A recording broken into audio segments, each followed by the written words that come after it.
Mesdames et Messieurs les chefs d'État et de gouvernement, chers amis jeunes sans frontières, Mesdames et Messieurs, permettez-moi de remercier les organisateurs de la présente session pour m'avoir associé aux échanges sur ce thème important.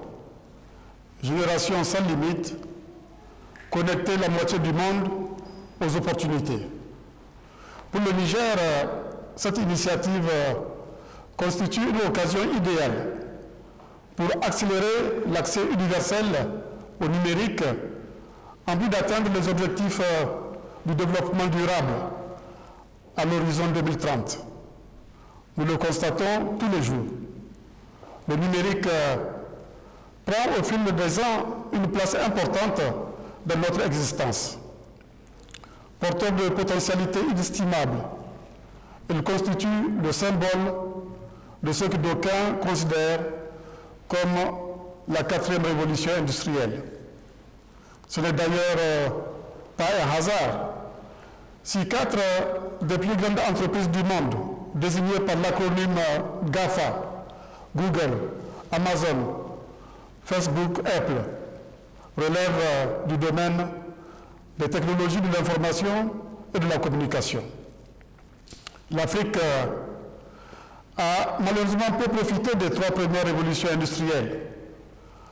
Elle ne doit pas être laissée en marge de cette 4e révolution. Certes, l'accès à ces technologies de l'information et de la communication demeure relativement faible dans les pays en développement, dont une bonne partie se trouve en Afrique, mais les opportunités nombreuses et des atouts importants existent pour réduire cette fracture numérique.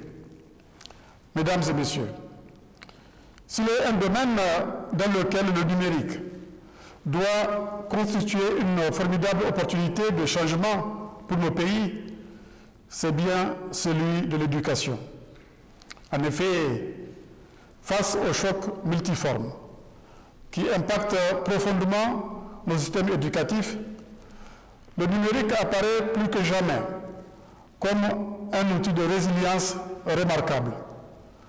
L'exemple du choc sécuritaire dans le Sahel, qui a occasionné ces derniers mois la fermeture de milliers d'écoles dans nos États, illustre cette réalité. Il en est de même au niveau global, avec le choc sanitaire, dans lequel le monde est plongé depuis la fin de l'année 2019 du fait de la Covid-19. L'obligation de distanciation sociale et le confinement ont conduit à la fermeture des écoles d'une grande partie de la planète, perturbant ainsi le système éducatif du monde entier. L'Afrique a un important actif démographique. Plus de la moitié de la population a moins de 20 ans dans 40 pays africains. Il faut transformer cet actif démographique en dividende économique. Pour ce faire, il faut non seulement soigner, éduquer et former ces jeunes, mais aussi leur créer des emplois. Déjà, 10 à 12 millions d'entre eux arrivent sur le marché du travail chaque année et ce chiffre va en croissant. Mesdames et Messieurs, la crise sanitaire provoquée par la pandémie de la Covid-19 a révélé la fracture numérique qui prévaut dans le monde. Dans le cas du Niger, une minorité d'élèves habitant les grands centres a pu, grâce au numérique, maintenir un lien avec l'école, tandis que la grande majorité, qui vit en milieu rural, a été quant à elle littéralement coupée du monde, se retrouvant ainsi dans l'impossibilité de poursuivre une scolarité normale du fait de l'inaccessibilité des familles au numérique. C'est pourquoi la Covid-19 est une opportunité pour façonner l'éducation au XXIe siècle, grâce bien sûr au numérique. Seul moyen qui a permis la poursuite des enseignements apprentissages dans le monde durant la période de confinement. Grâce au numérique, Le droit à l'éducation peut être garanti en dépit des catastrophes naturelles. Il permettra de mettre fin aux inégalités dans l'accès au savoir. Il permettra aussi d'améliorer la qualité de l'enseignement, car l'enseignement à distance créera les conditions d'une formation des enseignants à la fois permanente, efficace et efficiente. Enfin, eu égard à l'inégal accès aux manuels scolaires dans nos écoles, la vulgarisation des outils numériques à grande échelle dans nos établissements sera l'assurance pour les jeunes de disposer chacun de contenus pédagogiques nécessaires à leur formation. Mesdames et messieurs, aujourd'hui, l'enseignement à distance apparaît comme une nécessité et un atout pour notre planète. Le numérique doit dorénavant constituer le bouclier avec lequel nos systèmes éducatifs renforceront leur résilience face aux crises et catastrophes diverses. C'est pourquoi je lance un appel à tous nos partenaires au développement afin qu'ils nous accompagnent en vue d'atteindre cet objectif d'accès universel à Internet. D'ores et déjà, permettez-moi de me féliciter du démarrage prochain du projet LIRE, fruit de la coopération entre le Partenariat mondial de l'éducation et le Niger.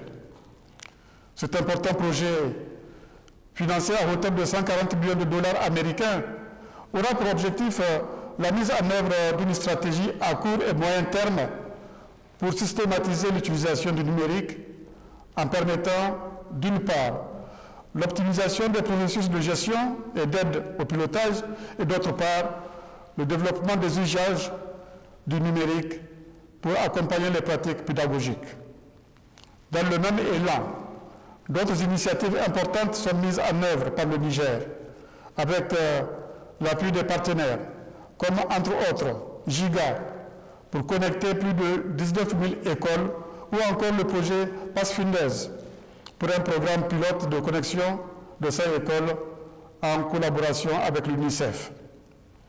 En outre, plusieurs autres projets sont actuellement mis en œuvre par le gouvernement nigérien, dont notamment le projet Village Intelligent, qui bénéficie d'un financement de 100 millions de dollars avec la Banque mondiale pour désenclaver numériquement plusieurs milliers de villages.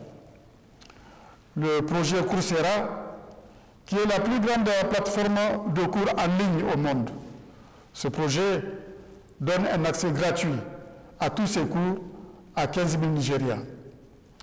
La compétition Itakra, qui vise à détecter et promouvoir les talents nigériens dans le cadre de la stratégie numérique Niger 2.0. Algobot Niger, mise en place depuis 2018, qui initie les jeunes élèves aux sciences informatiques et à la robotique. Mesdames et messieurs, la révolution numérique peut servir non seulement le secteur de l'éducation, mais aussi tous les autres secteurs de l'activité humaine, santé, agriculture, industrie, etc. Elle constitue une réponse à la fragilité du monde face aux défis multiformes qu'il affronte. Elle peut faciliter nos actions communes. La pandémie de la COVID-19 aurait été encore plus dévastatrice si elle était apparue 20 ans plus tôt. Le monde aurait été coupé entre plusieurs régions sans possibilité de communication, donc de coordination de la riposte. Les technologies de l'information et de la communication ont grandement contribué au succès enregistré dans la riposte. C'est dire que l'initiative Génération sans limite, visant à connecter la moitié de l'humanité, revêt tout son sens. Il revient à la communauté internationale d'œuvrer davantage à la concrétisation de ce projet qui participe de la stabilité du monde et de l'accélération des objectifs du développement durable. Je vous remercie de votre aimable attention.